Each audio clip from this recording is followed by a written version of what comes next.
سلام سجاد. خوبی؟ چه خبر؟ من خوبم. فقط یه ذره سرما خوردم دیگه. الان یه مبینه سرما خورده داره باهاتون صحبت میکنه. چقدر عوض شدی؟ چند سال هم دیگه ندیدیم؟ من و تو خیلی ساله. من از اون سالی که تو رو ندیدم کل زندگیم عوض شده. جدی؟ یادم میاد اون آخرین دیالوگی که با هم داشتیم در مورد استقلال داشتی صحبت میکردی، یعنی میگفتی زن یا خانم باید مستقل باشه. اینو همیشه میگم دیگه، یعنی از 18 سالگی شروع کردم به این حرفا زدن دیگه. چند سال پیش جدی واقعا موفق بودی. تلاشمو کردم موفق باشم دیگه، به عنوان یه زن مستقل تو جامعه خودم ثابت کنم. حالا یعنی واقعا استقلال یعنی چی از نظر تو؟ و آیا میخوام بیشتر در مورد فضای استقلال صحبت کنم؟ چون الان واقعیتش، ببخشید الان دارم میگم این سوال طولانی میکنم، یه سری خانم‌ها هستن خیلی استقلال رو به عنوان شعاف در نظر میگیرن، یعنی میان استوری میذارن تو فضا بیشتر آشنا هستی، بعد یا آمارش در میبینی این پولش رو پدرش داره میگیره، خودش عملا میاد سر کار ولی 2 ساعت هم پا کار وای نمیسته، میگه من مستقلم، سختیای زندگی رو نمیچشه، دائما شاید بیشتر وقت رو در حال تفریح کردن باشه.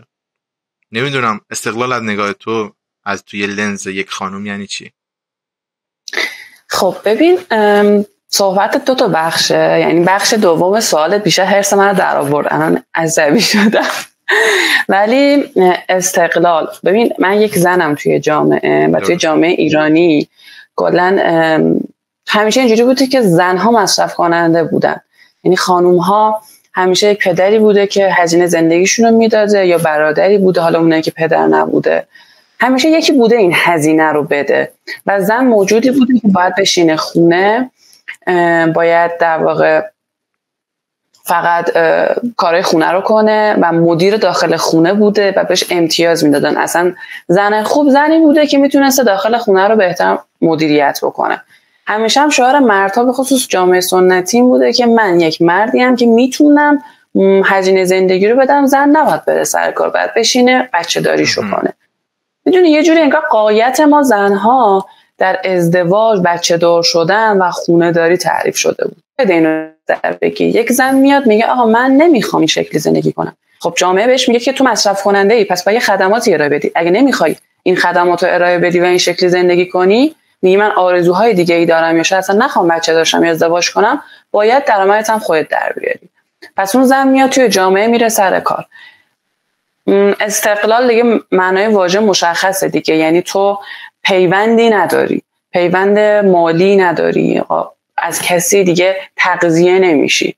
حالا این قضیه توی جوامع دیگه خیلی بیشتر جا افتاده و به عنوان یک ارزش برای کل جامعه، حتی شاید ارزش هم نه، میشه گفتش که یه چیزی که باید باشه، میدونی، یعنی چیزی نیستش که انتخاب کنی باشه، باید تو مستقل شی.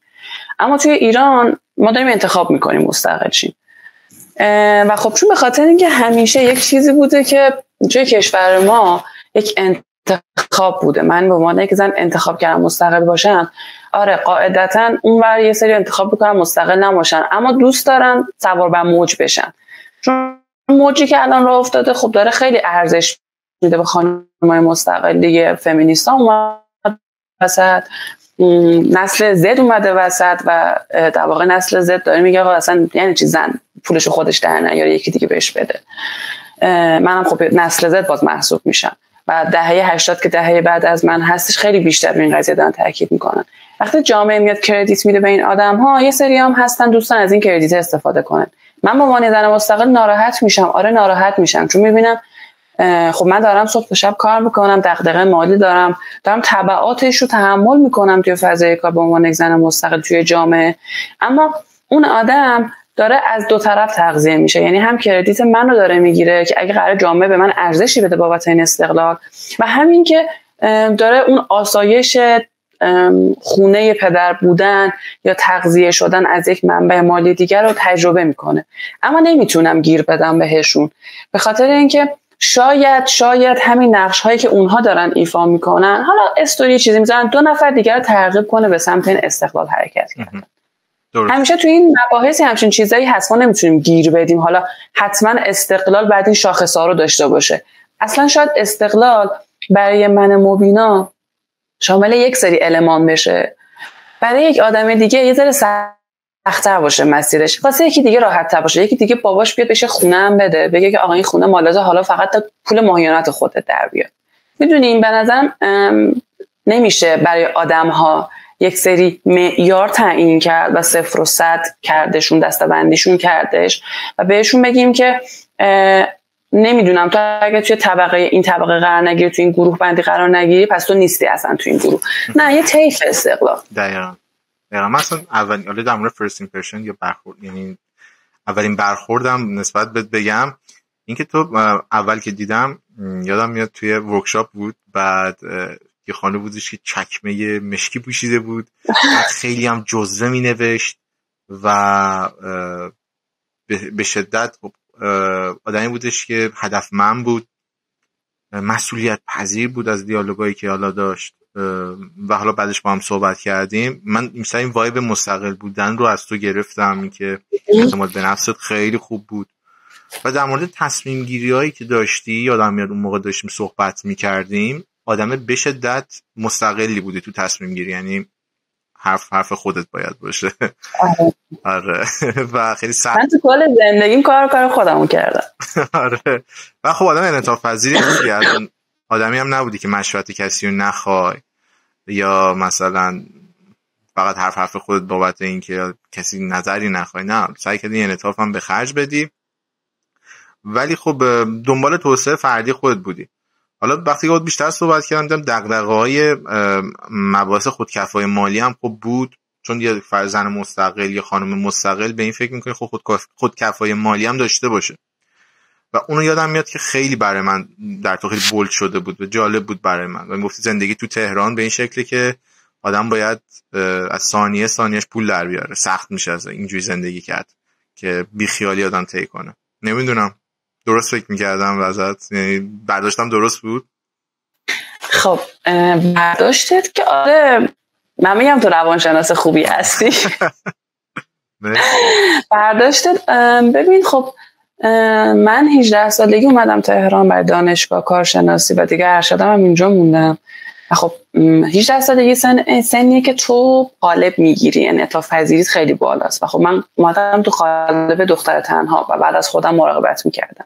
مراقبت روانی هستش، اقتصادی هستش، به خصوص این که تو وقتی که انتخاب میکنی شاید سبک زندگی داشته باشی که اون منبع یک مالی که همش تو رو تغذیه میکنه، میگه من نمیتونم، اصلا نمیخوام به تو این مقدار تغذیه رو بدم، این مقدار پول رو بدم و تو اگه میخوای یک چیز بزرگتری داشته باشی برو خودت پول در بیار. خب این قضیه برای من اتفاق افتاد و من این شکلی شدم خب باشه، یعنی نمیخواستم دست از آرزوهام بردارم دیگه.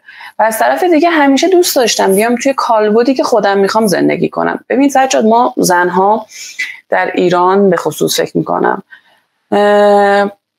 خیلی با خودسانسوری همراه هست. این شکلی بودیم که نمیتونستیم خود واقعیمون باشیم. حالا اگه به خصوص بچه‌هایی که توی خانواده مذهبی و سنتی هستن، توی فضای شهرستان همیشه لیبل میخوردن. این شکلی بوده که نمیتونستن اونجوری که دلشون میخواد حتی لباس بپوشن، حتی بگن آقا من اینم، دوست دارم این سلایق رو دنبال کنم، دوست دارم این علایق رو دنبال کنم. خب تو تنها راهی که داری که بری خودت باشی اینه که مستقل شی. و اولین استقلال عاطفی به خصوص و اولین خب پایه یا اولین گام بهتر بگم واسه استقلال عاطفی استقلال مالیه. پس من بعد مستقل میشدم و دوست داشتم برم تو فضای کار کنم. یعنی من تو دبیرستان مثلا کوچولو کار کرده بودم ولی نه خیلی جدی. خب توی دانشگاه پیگیری کردم، فالو کردم این کارو. اون دوران که من تو با هم دیگه آشنا شدیم، خب من خیلی باز جدی کار نمی‌کردم و خیلی کم کار می‌کردم و اون موقع تو مسیر روانشناسی هم می‌خواستم کار بکنم، ولی بعد از اون تایم دیگه من خیلی جدی وارد بازار کار شدم.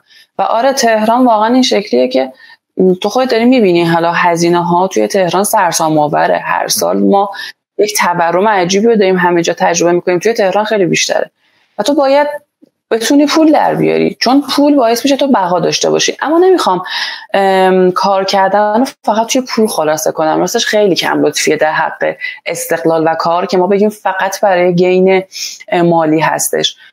تو فیدبکی که به من دادی الان میگی من اعتماد به نفس داشتم اون موقع.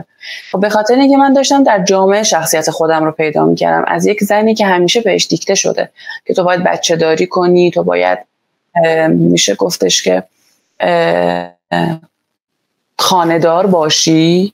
من تبدیل شدم به دختری که توی جامعه باید حرفی برای زدن داشته باشم، تبدیل شدم به دختری که باید مصاحبه کاری میرفتم، باید با کارفرما صحبت میکردم، باید با همکارم بحث میکردم، باید خودم رو اثبات میکردم، میگفتم من حرفه‌ای هستم، در واقع حرفه‌ای نیستم.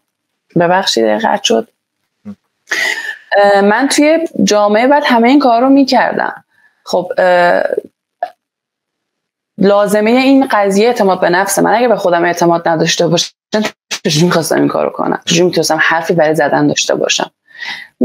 کنم تو وقتی یه سری آرزو برای خودت میچینی و میگی من میخوام یه سبک دیگه زندگی بکنم، میخوام دنیا رو تجربه کنم، میخوام بیشتر از اون چیزی که به من دیکته شده در طول تاریخ، در طول سالیان نوجوانی و بچگی میخوام پیش برم، خب باید هزینه‌شم بپردازی، باید کار کنی، مستقل شی و حالا هم قطعا، یعنی من اگر 100 بار هم بمیرم و دوباره زنده شم باز همین مسیر رو میام. شاید یه سری کارهای دیگه بکنم تو این مسیر. قاعدتا من اولین بار بود تو این مسیر داشتم قدم برمی داشتم و هنوزم دارم پیش میرم. شاید یه سری انتخاب‌های دیگه‌ای بکنم، یه سری کارهای دیگه بکنم، ولی کلیت کانسپت مستقل شدن چیزی نیستش که بخوام بگم ازش پشیمونم. ببین شوخی گاهی وقتا بین ما دخترها پیش میاد که بگیم ای بابا الان نشسته بودم خونه شوهرم داشتم فلان کارو میکردم، داشتم مثلا قیممو درست میکردم. من نمیخوام ارزش کار خانمای خونه دار رو زیر سوال ببرم، یعنی اصلا نمیخوام به این آدم ها توهینی بکنم، بعضا اونم خیلی ارزشمنده و اصلا زنها از اینجا هم دارن زده میشن که باز انقدر محدود شدیم ما به کار خونه که باعث نفرت از این قضیه شده و کسی دیگه ارزش کار خونه داری رو نمیبینه. اصلا مبارزه با دیکته کردن، اصلا مبارزه تو آره. اون چی نیست. مثلا مبارزه من با اون آدما نیستش. ولی گاهی وقتا به شوخی مثلا میگیم کاش ازدواج می‌کردیم، مثلا خیلی راحتش میشه گفت کاش شوهر می‌کردیم. ما هم همین میگیم که شوگر مامی میرسه. چیزی طبیعیه دیگه. آره بازیچه دست مثلا پیرمردهای هوس باز می‌شدیم. کاملا طبیعیه. خب در مورد فرست ایمپرشن خودت بگو نسبت به من. تو هم روانشناسی خوندی. ای بابا ریا شد. نمیخواستم بگم. جدی؟ چرا؟ اتفاقا دانشگاه خیلی خوبی هم درس خونده بودی و خیلی هم آدم پرتلاشی بودی و با هم توی مکالمه روانشناسی هم بودم. خیلی دیتا غنی داشتی و خیلی از اطلاعاتی که گفتی لازم بود. اصلا جزوه می‌نوشتی. چقدر جزوه نویس خوبی بودی. جزوه رنگی من می‌نوشتم. آخه اون کورسمون هم خیلی علاقه داشتم اون دوره رو. آیا موضوعات تاپیک مورد علاقه هم بوده که چالشایی که همیشه توی ذهن من بوده و هستش. فرست ایمپرشن نسبت به تو ببین اولش که دیدمت این شکلی بودم که شاید خیلی با من ارتباط نگرفتی. خب مجبور بودم که فکر نمی‌کنم خیلی باهم حال کنه. بعد که یه ذره گذشت با هم دیالوگ کردیم و من مجبور بودم چقدر این پسره پره، چقدر این تلاشگره. و خب چیز خیلی مثبتی که راجع به تو بود این که همسن بودیم، همسن و سال بودیم و اونجا اکثر کسای همکلاسی ما سنشون خیلی بیشتر بود. آره و من میتونستم با یکی دیالوگ کنم. به خصوص خب حالا اون دوره که ما میرفتیم میتونم اسمشو بگم اینکه نه؟ راحت باشم. اون دوره درمانگر جنسی بودیم دیگه. خب اونجا یه سری مباحثی پیش میومد که آدمایی که سنشون بالاتر از ما بودن واضحا میدیدم درگیر یه سری کلیشه میشن و نمیشه باشون دیالوگ کرد راجع به موضوع. یا حتی اگه یادت باشه اصلا یه سری شوخیایی میکنن که نامناسب بود.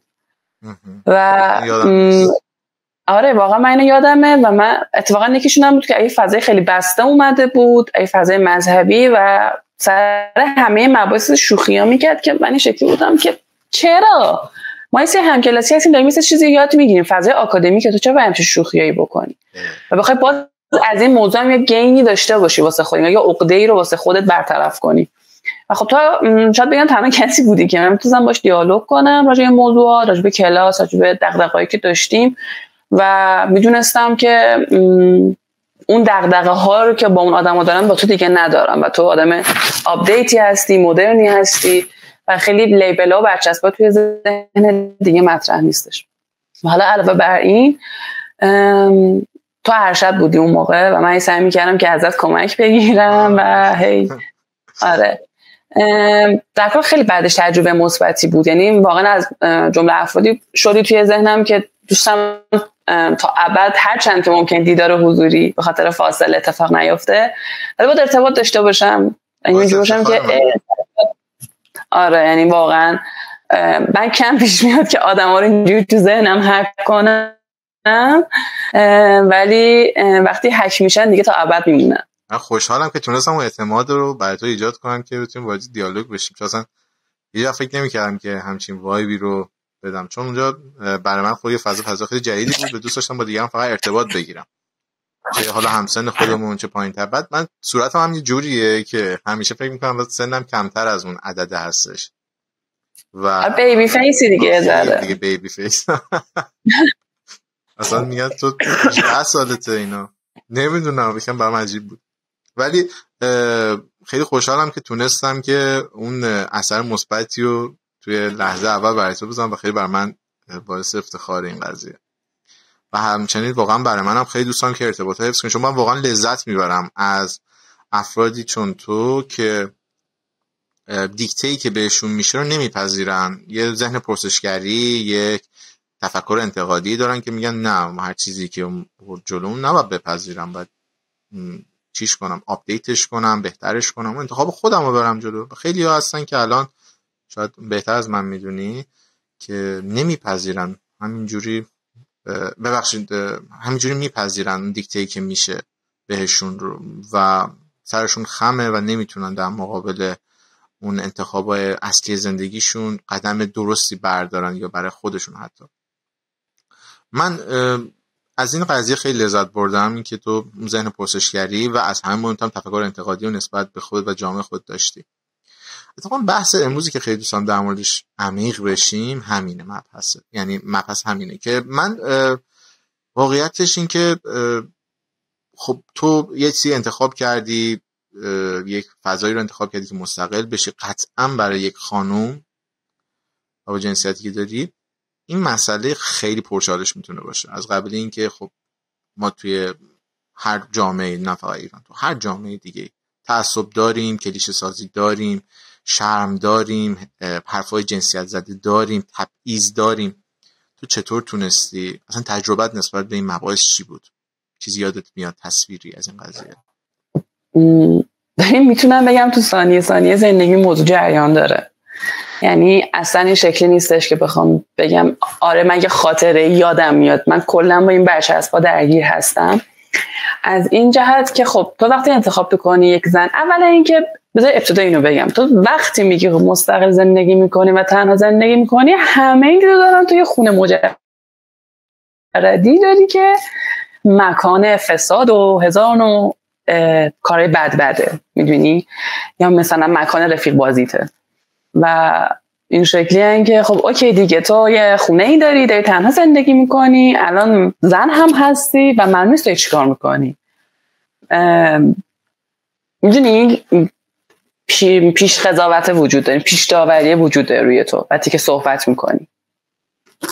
بعد میتونی حالا فضای محل کار و تو همینجوری دختری هستی که تنها زندگی میکنه، نگاه خیلی بهتر شده و الان خب وقتی تو این حرف رو میزنیم به خصوص محیط کاریای جوون نسبت بهت یک نگاه پازیتیو وجود داره که آقا دمت گرم که تو داری کار میکنی. حالا نمیدونم تو دلشون چی فکر میکنن، ممکنه تو دلشون قضاوت کنن ولی ظاهرا فیدبک ها رو میدن. اما تو به عنوان یک زن مستقل خب یه ذره جسورتر میشی، یه ذره شاید پرروتر شی اصلا، خب یه ذره شاید تجربیاتت گسترده بشه، چون به خاطر اینکه تو یک فضایی رو پیدا میکنی واسه اینکه بخوای تجربه کنی، از اون کلیشه ها فاصله بگیری، سبک زندگی خودتو داشته باشی. خب همین باعث یه سری چالش ها میشه دیگه، چون ذهنیت اکثر آدم ها توی جامعه به خصوص فضای کاری که در سن افراد برگرده به دهه 50 60 و 40 سنتیه و تو ذهنشون این شکلیه که این دختره همینجوری که اومده رو تنها زندگی میکنه حالا این تجربه ها هم داره، حالا ظاهرش هم که اینه، اولالا چه شود. بعد من خب کرکتری دارم که یه ذره که نه خیلی گرام، خیلی شوخی میکنم، صمیمیم، دوستم با آدم ارتباط بگیرم.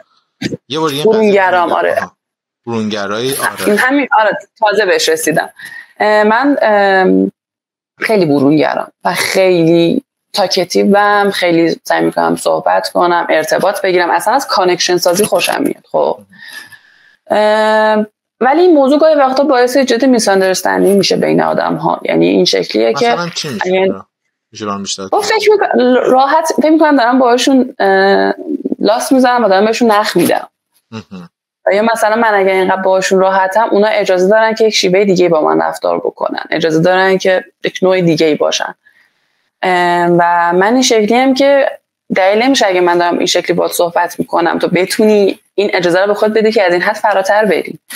و من صرفا دارم با تو ناکس رفتار میکنم، من قرار نیست به تو نخ بدم. اگه بخوام نخ بدم یه جور دیگه رفتار میکنم. این موضوع باعث شده من هر جا میرم سر کار روز اول به همه اعلام کنم که من اصلا اعتقادم اینه که در محل کار وارد هیچ نوع رابطه خارج از کاری نمیشم. ببین اولش خودم این حرفو میزنم که بقیه دیگه نخوان دوش سوء تفاهم بشن راجع به موضوع. این نکته دیگه که هستش، خب من مثلا میشینیم شوخی میکنیم، بخصوص وقتی که بچه‌ها همسنن، محیط کاری جوونه، و من میبینم که اگه همون شوخی رو من بکنم تو دلشون آدما به من میگن بی‌حیا و لیبل میخورم. من اویلیبل میشم. یعنی اون مفهوم اویلیبیلیتی برای خانم ها هستش که اگر که یه جوری رفتار کنه در دسترس، آدمی که در دسترس نباشه خودشو میگیره، خشک، جدی، حرف نمیزنه، یا این نخو داره میده که این آدم الان داره میگه من پذیرام شما هر نوع پیشنهادی خارج از عرفی بخواید به من بدید. ولی همون شوخی رو همکار مردم هم میکنه، این اتفاق نمیفته و میشه کول و فان. یعنی اون فکر میکنم جنسیت داره مداخله میکنه، چون جامعه انتظارشو نداره. جامعه انتظار داره من به عنوان یک زن، جامعه میگه که من باید با حیا باشم. ببین میگم سجاد این موضوع داره تغییر میکنه، خب ولی اینجوری نیستش که الان وجود نداشته باشه هنوز. یعنی تو همین چنان توی محیط کار، توی فضاهای عمومی، توی فضای مجازی مثل توییتر بری ببینی و اینستاگرام، متوجه این موضوع میشه که هنوز جامعه انتظار مفهوم مثل حیا رو از من داره و حیا براش مساوی با سکوته، مساوی با سرتو انداختن پایینه، مساوی با بلد نبودن، ندونستن. زنه با حیا زنیه که سرشو میندازه پایین، حرف نمیزنه، نمیدونه، نمیفهمه، ندیده، تجربه نکرده. و اون آدم بهتری برای رابطه، آدم بهتری برای ازدواج. و این موضوع هستش. من برچسب بی‌حیایی هم خوردم، راحت بهت بگم. اصلا شما آسیب پذیرتر هستید شما با این شخصیتون، چون من اینو به وضوح میبینم افرادی که توی اداره هستن، حالا چه شرکت خصوصی باشه چه مثلا دولتی باشه، آدمایی که خانم هستن، جنسیت خانم دارن، بعد میان آدمایی هستن که خب به حال صحبت میکنن، حرف میزنن، شاید یه ریزه شاید بلند بخندن، چه اتفاقی برشون میفته؟ در جا لیبل میخورن، ناراحت میشن. جان لیبل که میخورن هیچی. فضای کاری اگه یه ذره فضای کاری بسته‌ای باشه تو کارش تبعات داره، تاثیر میذاره. آره اصلا من اینو به شخصی دیدم استراب داشت و خیلی ناراحت شدم اینکه داشت این استرابو با خودش حمل میکرد که دائما به خودش بگه خب من اینجوری رفتار کنم خوبه، اینجوری رفتار. ببین نمیتونی این شخصیت رو واقعا حذف کنی از اون آدم. یه حالت مصنوعی در میاد و دائما یک مادریتوری فعال میشه تو ذهنش، یک کسی که اینجوری نباید رفتار کنی، اینجوری نباید برخورد کنی، وای الان تو خانم هستی نباید این فرمی باشی. این چیزا باید حل بشه واقعا. و چه خارج از کار چه بیرون داخل کار، به نظر من یه چیزی هستش که پرداخته بشه. اصلا هدف از این دیالوگ من و شما هم همینه، دقیقاً موضوع همینه که این گفته بشه، صحبت بشه. ببین من حتی تو من پیشنهاد این پادکست رو دادی که لطف کردی به من که من مهمان تو بشم این امروز، واسه سجاد من داشتم فکر میکردم چقدر میتونم حرف بزنم. میدونی باز اون سانسور حتی در این هم در من بود که آقا من میخوام راجع به موضوع بیام یک بار صحبت کنم و کسی که داره میشنوه این پادکست رو چه قضاوتی داره. میدونی یعنی ما میایم صحبت میکنیم راجع به موضوع، باز شنونده ممکنه قضاوت کنه تو ذهنش، باز بگه نه حتما این دختر رفتاری کرده، حالا داره اینجا خودش رو توجیه کنه. می‌بینی؟ ولی توی ضرب المثل‌های قدیمی ما، توی دیالوگ‌ها با آدم‌ها، همه چیز تو می‌بینی که همیشه من به عنوان یک زن با خودم رو سانسور می‌کردم. شادابیم رو سانسور می‌کردم، خندم رو سانسور می‌کردم. مبادا آدم‌ها فکر بکنن که من دختر خوبی نیستم، خوبی که اونها میخوان، خوبی که در اون حالت تعریف میشه. مبادا آدم‌ها فکر کنن اگه من دارم اینجوری رفتار میکنم این حقو دارم بیان به من تعرض کنن. میدونی این مبادا، یعنی ببخشید واسه حرفت، ببین هر شرکتی یه نوع لباس پوش نداره، میگه آقا این مدلی لباس بپوشید، این مدلی رفتار کنید، دولتی باشه میگه این مدل آرش نشه، همه جا همین، تو ایران تو خارج از کشورش همینه. ولی بحث میدونین چیه؟ اون فرد به خودش اجازه میده که شما آدم برونگرا هستید، لبخند میزنید، اوکی، ارتباط برقرار میکنید، به شما تجاوز کلامی، حتی دست، لمس، تاچ، تعرض کنه. آره تعرض فیزیکی. مثلا من آدم تاچی هم نیستم، حتی خانوم ها بخوام بیان منو تاچ کنن اذیت میشم، یعنی دوست ندارم. ببین کلا که این بحث تاچ و تعرض خب یه چیزیه که من میگم هم خانوم با خانوم هست، هم آقا نسبت به خانوم. میدونی یعنی اینکه ما یه ذره تو محل کار برامون جا نیافتاده که آقا تو نمیتونی یهو به یکی رو بغل کنی. یعنی من این مشکل رو دارم که حتی همکار خانوم یهو میاد بغلم میکنه و من اینجوری من به تو چه اجازه ندادم من انقدر اینجوری بغل کنی. من اصلا مشکل دارم با این حد صمیمیت برای کسی که نمیشناسمش. ولی تجربه آقایون هم خب بوده، یعنی من اینو ببین تجربه کردم در حد این بوده که طرف خودش حالا اجازه میداده که بخواد بیاد تاچت کنه و من هپی نبودم با اون تاچه، ولی فقط به خاطر اینکه ناراحت نشه سکوت کردم، فقط به خاطر اینکه دچار سوء تفاهم نشه سکوت کردم. یا اینکه هی میاد پیش من شوخی میکرد. من یادم یه کار میکردم و من یه روز غیر کاری بعد میرفتم سر کار، می‌خواستم یه کاری رو انجام بدم با مدیرم هماهنگ بودم. این آدمم اومد پیش من نشست. ببین تو کل اون اولا که نذاش من کار کنم، کلش پیش من نشسته بود. بعدم اینکه هی شروع میکرد با من شوخی ها کردن، با لحن خاصی صحبت کردن که من هپی نبودم با اون موضوع. حتی خانم واقعا هپی نبودم. ببین حتی خانم با خانومم تعرضه. یعنی ما آدم‌ها تو ایران متاسفانه فرهنگ تعارف انقدر تومون زیاده، منم همین شکلی نمیخوام بگم من نیستم.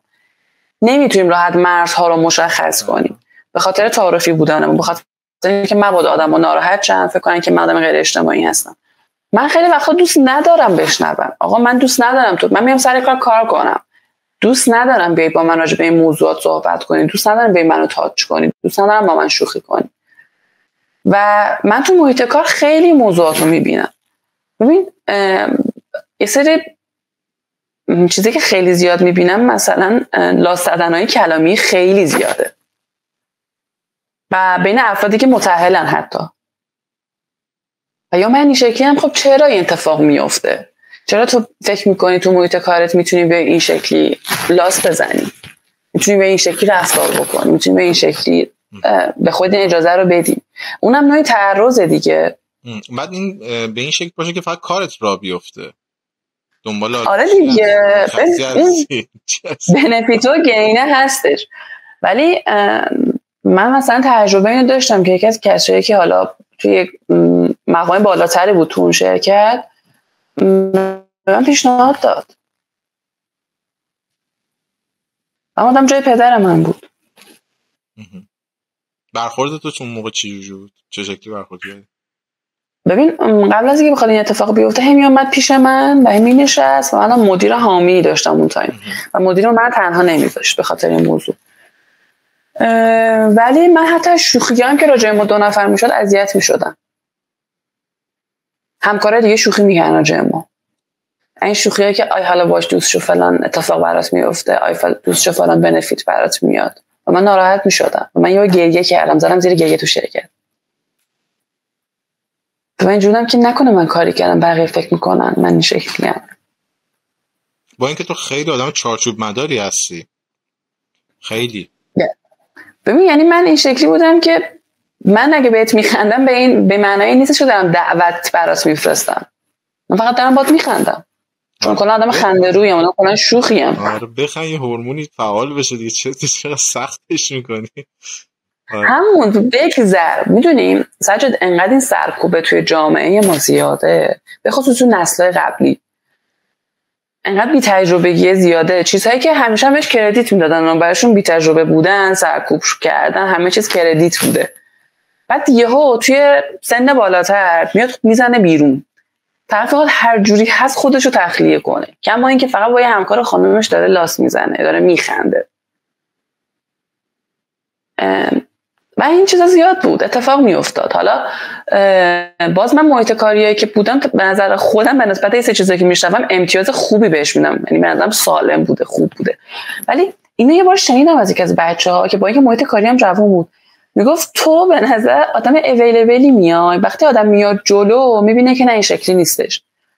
گفتم چرا؟ چون فقط منم مثل خودتون میشینم باهاتون دیالوگ میکنم، میشینم باهاتون شوخی میکنم، من شوخی جنسی نمیکنم.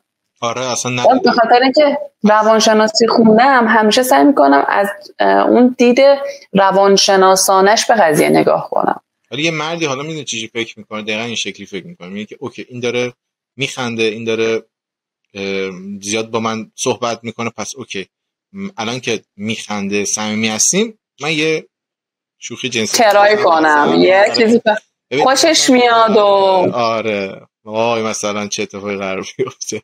ببین من اصلا کلا با این موضوع مشکل داشتم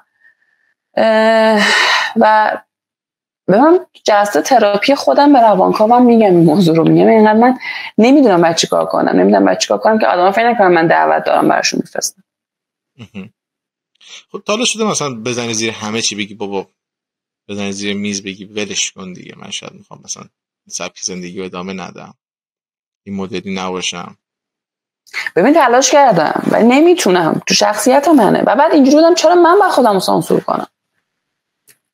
میدونی که من دقیقا من شکلی بودم چرا من همیشه باید خودم رو سانسور کنم؟ میدونی ساعت دیگه خسته میشی تو بعد یه مدت، همیشه این تویی که باید سکوت کنی. باید چیزی که اتفاق میفته این که ما توی جامعه قرار میگیم که کلی آدم، همه جور آدم وجود داره و ما فقط میتونیم بگیم که اوکی ما این بیایم اینجا در مورد این مبحث صحبت کنیم، حرف بزنیم که بعضی وقتا اصلا اشکال من نیستم، من توی بافت بدی قرار گرفتم، میرم اون بافت خودم پیدا میکنم. تو جامعه ما هستیم که زن موهاشو بره رنگ بلوند کنه روش لیبل میزنن. تا چند سال پیش واقعا این بوده، زن اگه موهاشو رنگ شرابی میکرده بهش لیبل میزدن. و راستشو بخوام مردهای بسیاری هم دیدم که تو این زمینه بسیار حس امنیت به آدم میدن، اصلا این مدلی نیستن و من شانس نمیداشتم باشون همکار شم. یعنی میخوام بگم که اگه اونور بوده این طرف قضیه هم هستش، به خصوص نسل جدید. من تو نسل خودم بیشتر اینا رو دیدم. نسل یه ذره با احترام به همه دهه 60ها، توی دهه 60ها من خیلی این سرکوب‌های جنسی رو زیاد دیدم، خیلی این که دوستان از هر مکالمه‌ای تو رو ببرن به اون سمت. و راستش خب تو ایران به خاطر اینکه سرکوب‌ها همیشه زیاد بوده از کودکی، ما همیشه این سرکوب رو داشتیم که از هم جدا باشیم، وای جنس مخالف، اصلا جنس مخالف اصلا خود واژه چیز عجیبیه. ما همیشه باش درگیر بودیم. شوخی ها محور جنسی داره در همه جا، شما برید توی مدیا هم ببینی شوخی ها محور جنسی داره و خود بهتر میتونید که شوخی های یک مملکت یا فرهنگ نشون دهنده دغدغه و سرکوب ها و عقده های اون فرهنگ و مملکته. ما دو تا نوع شوخی داریم، جنسی، اقتصادی، یعنی دو تا مشکل اصلی که تو جامعه وجود داره. خب هرچی برگردی به نسل‌هایی که توشون سرکوب بیشتر بوده، طرف میخواسته به دختر همسایه نگاه کنه، باباش میزده مثلا فلان کارش میکرده، یا نمیدونم طرف میخواسته یه کافی شاپ بره 10 نفر میگرفتنش میریختن میگفتن چه نسبتی با هم داری. خب قاعدتاً تو اون نسل تو این چیزا رو بیشتر میبینی تا نسلی که با این مسائل روشن فکرانه برخورد کرده. یک قشری ببخشید صحبت، یک نوع قشری که من اینو به شخصه دارم میبینم توی همه جا که حق شما رو میخوره و نمیذاره شما درست دیده بشید. افرادی که مباحث جنسی رو وسیله قرار میدن برای رسیدن به هدفی. این به نظر من کار رو خراب میکنه. آدمایی هستن که سعی میکنن که رفتار اغواگرانه داشته باشن، حرفی بزنن که فقط هدفشون را بیفته، هدفشون جلو بیفته. این باعث میشه که شما که اینقدر چارچوب دارید دیده نشید و این میگه خب که اینه مثل اینه، پس که همه شبیه همه. دقیقا استدلالش همین شکلیه. با این افراد برخورد داشتی؟ ببین آره همونجا هستش. اوکی، چی جوری باشون برخورد کردی؟ یا مثلا نظرت نسبت به آدم‌ها چی بود و احساس نکردی که این داره یک جورایی تأثیر میذاره روی روند فکری من؟ روند فکری من تأثیر بذاره، روند فکری جامعه؟ روند فکری تو جامعه. منظورم اینه که احساس نکردی داره مداخله میکنه؟ ببین چرا، خب تأثیر داره قطعا. ببین شبیه همون خانوم‌های مستقلی که بهت گفتم میان مثلا برای شو آف میذارن ولی من نمیتونم کاریشون بکنم، منم نمیتونم این تفکر رو کاری بکنم. خب و به نظر من اصلا میدونی وقتی که عرضه و تقاضا داره اتفاق میفته من نمیتونم کاریش بکنم، چون اون وقتی که اون طرف قضیه آقا میاد امتیاز میده به این آدم، خب اون آدم هم میگه باشه بذار من اینو عرضه کنم. میدونی یه چیز متقابله با هم دیگه. خب و هستش در کل جوامع بوده، در کل تاریخ این موضوع هستش، یعنی اصلا چیزی نیست که ما حذفش بکنیم. آره تو همه جای. ولی من میگم تفاوتی که با من داره این چیه؟ اون آدم obvious داره این کار رو انجام میده ولی من دارم مرزه رو میذارم دیگه. ببین کسی که با من ارتباط داره یه ذره دقت بکنه متوجه میشه کسی که فقط باهات میخنده با کسی که داره بهت نخ میده چه تفاوتی داره. میدونی کسی که خانومی که بخواد این کار رو انجام بده، خب اون میاد پیش قدم میشه، اون میاد جلو، اون میاد اصلا اون میاد یه بار تاچت میکنه، اون زمینه رو فراهم میکنه، راحت بگم. ببین الان خب توی جامعه ما فرهنگ دست دادن خانم و آقا وجود داره دیگه، ولی ما جامعه مذهبی هستیم، یعنی یک سری ممکنه با این موضوع راحت نباشن. خب آقایون چه اعتقادی دارن؟ این تو به عنوان آقا اول تو دست میدی یا وای میسی خانم دست بده؟ تو برخورد اول معمولا من دیدم آقایون صبر میکنن خانم داوطلب بشه برای دست دادن. چرا؟ چون میگن که آقا ما نمیدونیم اون خانم با این موضوع اوکی هست یا نه. پس ببین خود خانم، اون خانمی که اون شکلی میخواد رفتار کنه، میخواد بنفیت داشته باشه سر این موضوع تو فضای کار، میاد فضا رو براتون فراهم میکنه و به نظرم دیگه مشخص میشه. و یک بار تو این کارو کردی دیدی من دارم بهت نخ نمیدم، خب دیگه نیا جلو. من اگه بخوام بهتون نخ بدم همون دفعه اول نخ رو بهت میدم. بعد یه قسمتش خب خانم ها نباید این کار رو انجام بدن، من از اون دفاعی ندارم، ولی قسمتش تو چرا امتیاز میدی به لاس زدنه؟ تو چرا تو فضای کاری این کار رو میکنی؟ این چه فرهنگ مریضیه که طرف بخواد با اغواگری کارشو پیش ببره؟ خب این فرهنگ کاریه تاکسیکه، اصلا شایستگی به وجود نمیاد. خب بس بعضی آدم‌ها شایستگی به وجود نمیاد. آره شایستگی. ببین این قضیه خب انقدر عمیقه یه جاهایی تو اصلا نمیتونی کاریش بکنی، مثلا توی فضاهای کاری، مثلا تو فضاهای کاری که توش امر فروش داره اتفاق میفته. خب تو برای اینکه مشتری بتونی بفروشی مجبوری ظاهر خاصی داشته باشی، چون اصلا تبلیغات این موضوع هستش. زن در کل طول تاریخ ابژه جنسی بوده. من دارم میبینم دیگه چه اتفاقی داره میفته. یه جای دیگه تو نمیتونی کاریش بکنی، یعنی نه اینکه درست باشه، این نتونستن کاری کردن به معنی درست بودنش نیست، به معنی اینکه این قضیه هیستوری خیلی طولانی داره. ولی یه قسمتیش اینکه آقا توی فضای کاری معمولی من از همکارم درخواست دادم، یه مرخصی دادم، من طبق شایستگی باید بتونم اون کارو انجام بدم، نه اینکه چون اگه الان با توی لحن خاصی صحبت کنم الان اگه زیبا باشم زیبا نباشم. نه که دلایلی که تو محل کار به نظرم اصلا ارتباط عاطفی اشتباهه اینه که تضاد منافع ممکنه وقتایی وجود بیاره، وقتا حق و ناحق بشه. من یه جاهای دیدم مثلا میرن با HR دوست میشن، خب اون HR که من واحدی هستش که تو کل سازمان تاثیر میذاره، تو وقت توش دوست دختر دوست پسر یا خانم یا آقا همسرتون منظورم اونجا باشه، خب تاثیر میذاره رو روند کاری دیگه، شایسته سالاری از بین میره. آره خیلی نکته مهمی گفتی. بعضی وقتا بهش فکر میکنم چطور میتونه منافع یک حالا شرکت، ارگان، هر چیزی به خطر بیفته فقط به خاطر نفع روابط شخصی. خیلی اینش برای من عجیب بود و به خودم فکر میکنم که این مسئولیت پذیری یک مدیر، مسئولیت پذیری یک کارمند اصلا زیر سوال نمیره. حتما میره ولی خب سعی میکنن که بهش زیاد دیدگاه انتقادی نداشته باشن و گذر کنن بره. و چیزی که من خیلی لذت بردم، مثلا مدیر نمیتونه کاری بکنه، این مدیر نمیتونه اونقدر بیاد دخالت بکنه، نهایتا میتونه بگه آقا سیاست کاری من اینجا اینه و نمیتونه که دیگه پشت پرده ببینه چه اتفاقی میفته. خب خود آدم ها که باید این قضیه رو مدیریت بکنن، چون به خاطر اینکه جدا از اینکه روی منافع تاثیر میذاره، حالا خود این یه تاپیکه به نظرم که ما توی محل کار درسته وارد رابطه عاطفی بشیم یا نشیم و به نظرم از زوایای مختلف قابل بررسی، نمیشه بگیم کاملا درسته کاملا غلطه. چون بیا در نظر بگیریم به عنوان آدم‌هایی که روزانه حداقل 10 ساعت در محل کارمون درگیریم، کجا می‌خوایم با پارتنر عاطفی خودمون رو پیدا کنیم؟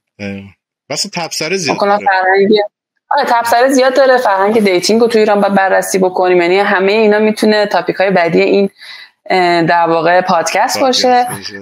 آره ولی میخوام بگم هستش این چیزا، یعنی وجود داره آقا، این گینا و بنفیتا لزوما هم تو اون لاست زدنه فقط نمیمونه، یعنی بیشتر میرن با هم دیگه وارد رابطه میشن و یا همه چیز به هم میریزه. امیدوارم که بتونیم این اپیزود بخش از این روشنگری افراد باشه که باورهای منفی و ناکارآمدشون حداقل اصلاح بشه. هدف از این پادکست بحثش روشنگریه، مخصوصا توی این زوایایی که الان بررسی کردیم که با وجود تو این اتفاق امیدوارم بیفته که قطعا میفته، چون که خیلی قشنگ صحبت کردی و کلی هم لذت بردم از این صحبت کردم با تو. منم خیلی لذت بردم واقعا. امیدوارم که 1% آدم‌هایی که دارن این پادکست رو میشنون و دارن ما رو میبینن 1% به این فکر کنن که واقعا هر آدمی که میخنده داره نخ نمیده. خیلی ساده بهت بگم، هر آدمی که باهات صمیمیه قرار نیستش که به تو یه وایب خاصی بده. میدونی شاید اگر ما راجع به موضوعات بریم صحبت کنیم و اصلا بگیم فرهنگ مکالمه بد باشه، آقا آدم‌هایی که میخوان با هم آشناشن، اگه میخوان با هم دیگه هر نوع ارتباطی داشته باشن، اونش دیگه به من ربطی نداره، به تو ربطی نداره، بتونن راجع به موضوع با هم دیالوگ کنن و اینقدر نخوان توی یک قالب به هم دیگه بفهمونن، توی یک برخوردهای نمادین به هم بفهمونن، برخورد نمادین با هم دیگه نداشته باشن و بتونن دیالوگ کنن راجع به موضوع.